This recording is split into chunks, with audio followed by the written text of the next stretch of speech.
नमस्कार। सपनामा तकिया यानी कि सिरानी देख्नु भएमा यो सपनाको संकेतले हजुरलाई आगामी दिन या आउनेवाला दिनमा चाहिँ कहीँ टाढाको यात्रा गराउँदैछ भन्ने कुराको संकेत गर्दछ।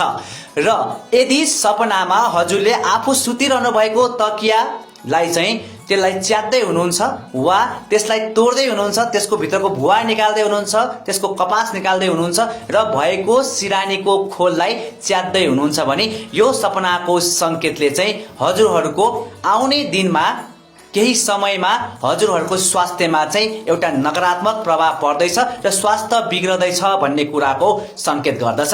त्यसैले सचेत रहनुहोला। सपनामा सिरानीको खोल च्यातिएको वा च्यात्नु भएको देखेमा यसले तपाईको स्वास्थ्यमा अत्यधिक नराम्रो प्रभाव पार्दछ। जय होस्, जय शम्भो।